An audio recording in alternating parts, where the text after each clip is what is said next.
Some places are not just haunted, they are cursed. Tonight, on Haunted Horizons, we bring you a terrifying tale of possession, whispers in the night, and a house that should not exist. Daniel and Claire thought they had found their dream home, a beautiful Victorian mansion, untouched for decades. But soon, they began to hear the whispers. The doors creaked open on their own. The crib appeared where it shouldn't. And then, they saw her. But escaping the house was only the beginning, because when something demonic wants you, it never lets go. Turn off the lights, put on your headphones, and prepare for one of the most chilling stories you will ever hear. Welcome to The Devil's Grasp. Part 1. The House That Shouldn't Exist. When Daniel and his wife Claire moved into the old Whitmore house, they thought they had found the perfect home. It was a Victorian mansion, abandoned for decades, but still standing strong. The locals never spoke of it much, just warning them with uneasy glances. Some places don't like to be disturbed, an old man at the gas station muttered when Daniel mentioned their move. At first, it was just small things, doors creaking open on their own, objects moving slightly, cold spots in certain rooms. It was all easy to explain away. Old houses settle, and drafts are common. But Claire, who was 6 months pregnant, felt it more than Daniel did. "Something is off here," she whispered one night. "I hear whispers when I go upstairs, and the nursery door, it keeps opening by itself." Daniel laughed, kissed her forehead, and told her not to stress. But deep down, something about the house gnawed at him. Until the night they saw her. Part 2. The Woman in the Hallway. Claire woke first, gasping for air. It was 3:12 a.m. "Daniel, do you hear that?" she whispered, shaking him awake. He listened.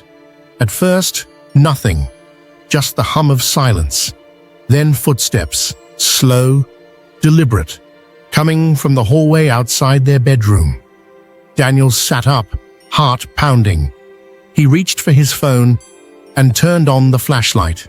Stepping cautiously to the doorway, he swung it open. The hallway stretched in front of him, dimly lit by the moon through the window.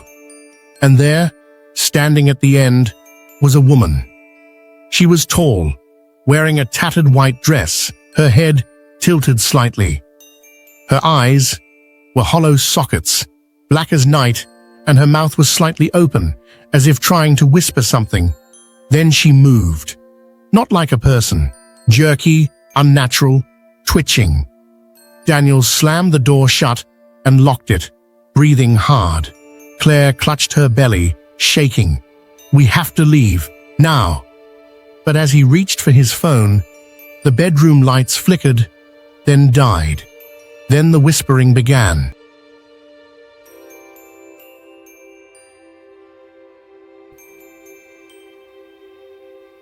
Part 3.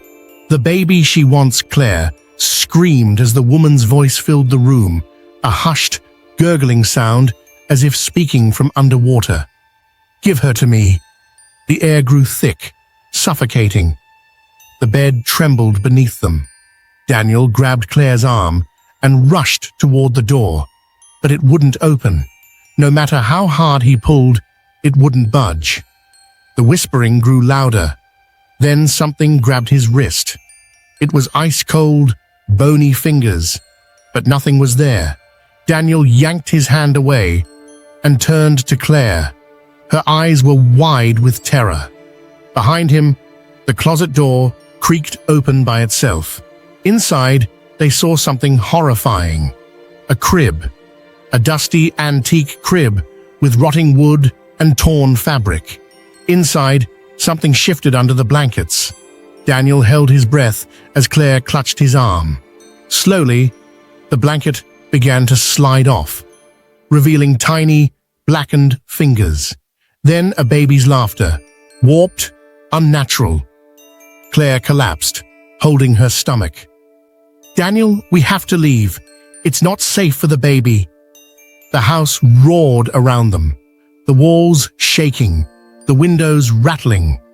The whispers turned into a piercing shriek, and then silence. The door to the room creaked open on its own.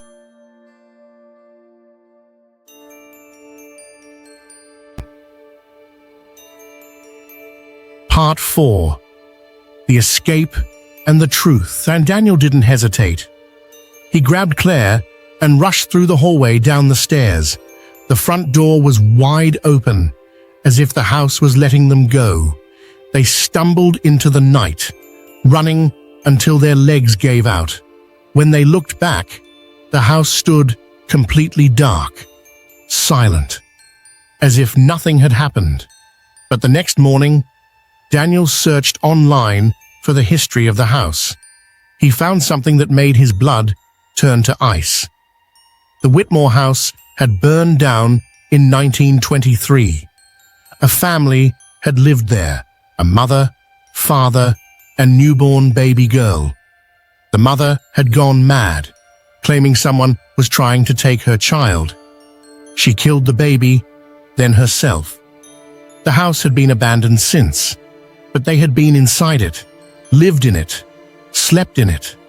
That night, Claire woke again at 3:12 a.m. The crib was in their room, and the whispers had returned. "Give her to me." What?